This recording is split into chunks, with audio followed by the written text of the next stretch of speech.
क्यों चोला राजाओं ने अपने राजनयिक और व्यापारिक संबंधों का विस्तार श्रीलंका, मालदीव और दक्षिण पूर्व एशिया तक किया था। ये भी एक संयोग है कि मैं कल ही मालदीव से लौटा हूं और आज तमिलनाडु में इस कार्यक्रम का हिस्सा बना हूं।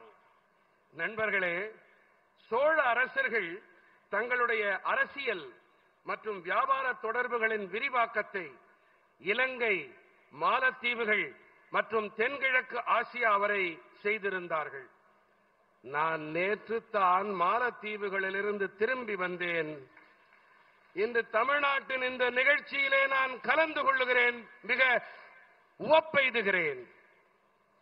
हमारे शास्त्र कहते हैं शिव के साधक भी शिव में ही समाहित होकर उनकी ही तरह अविनाशी हो जाते हैं।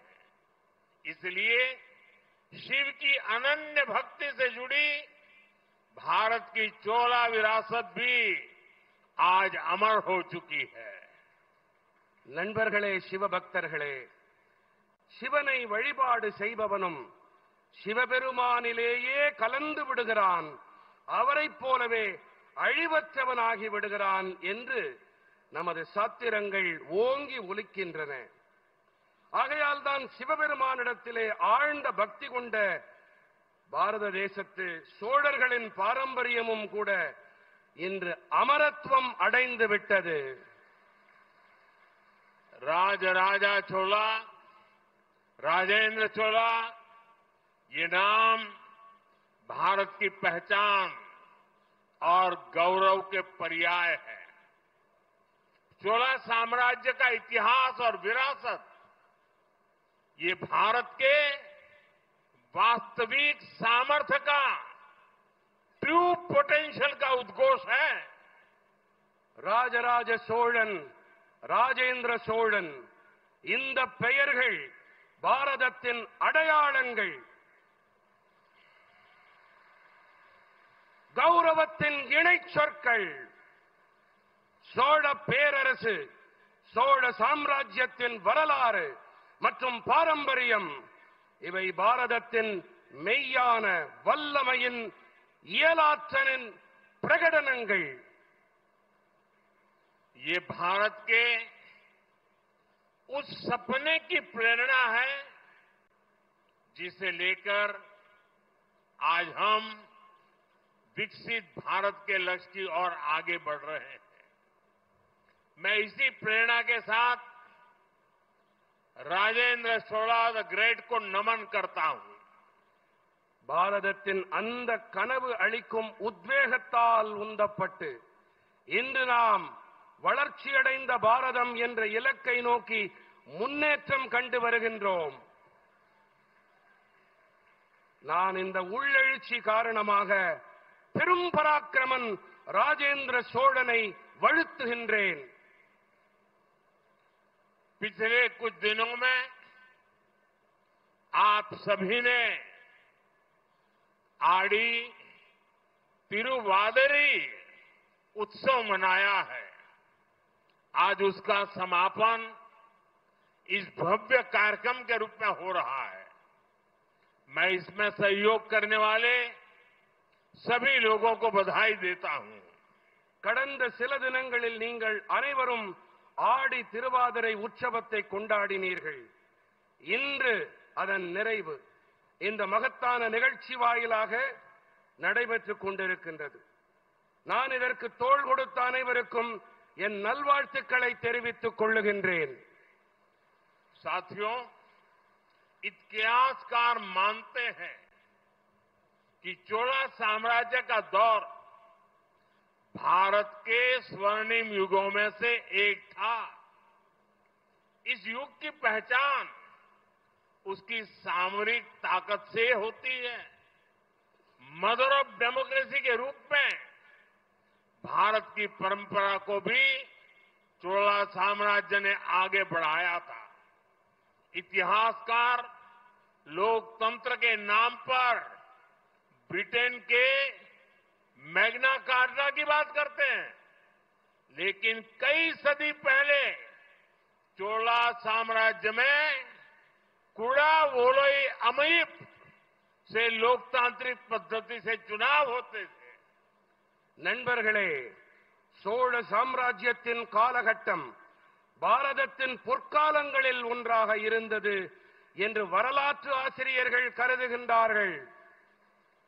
இந்த காலகட்டம் அவர்களுடைய போர்த்திறன் வலிமையால் அளக்கப்படுகின்றது. ஜனநாயகத்தின் தாய் என்ற வகையிலும் கூட பாரதத்தின் பாரம்பரியத்தை சோழ சாம்ராஜ்யம் முன்னெடுத்துச் சென்றது. வரலாற்று ஆய்வாளர்கள் மக்களாட்சி என்று சொன்னால் பிரிட்டனுடைய மேக்னா கார்ட்டாவை பற்றி பேசத் தொடங்கி விடுவார்கள்.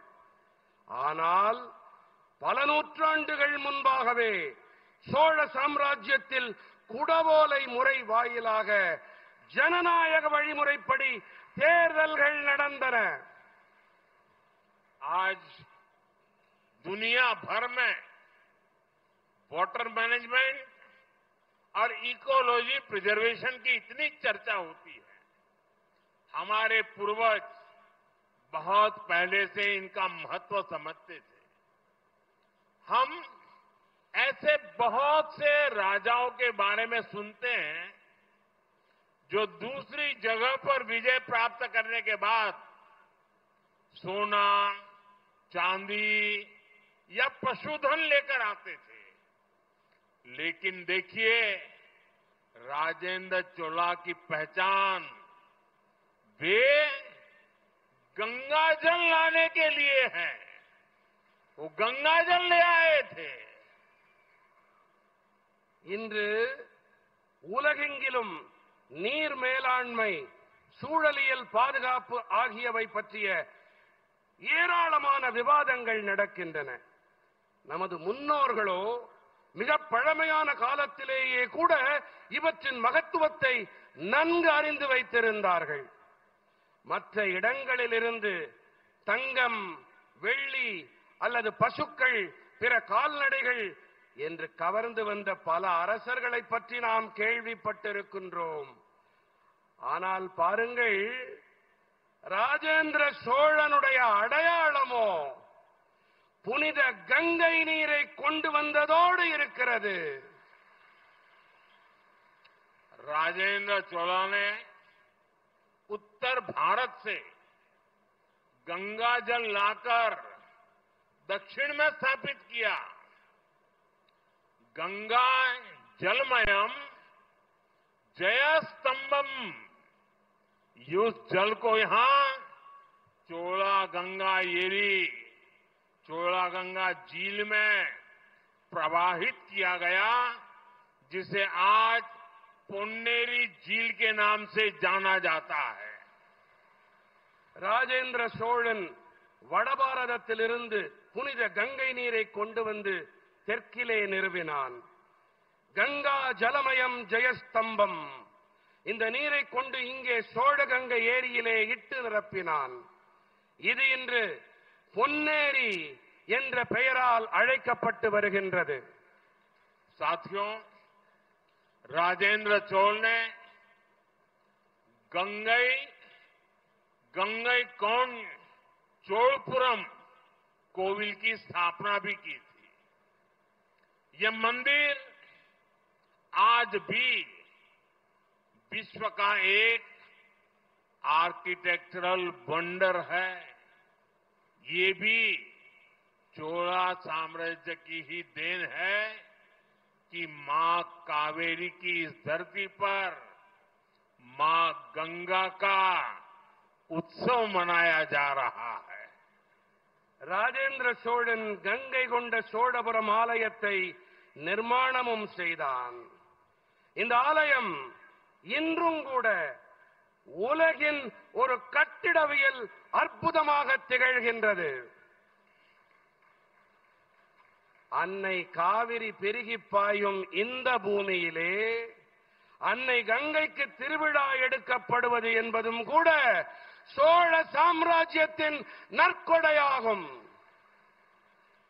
मुझे बहुत खुशी है कि आज उस ऐतिहासिक प्रसंग की स्मृति में एक बार फिर गंगा जल को काशी से यहां लाया गया है।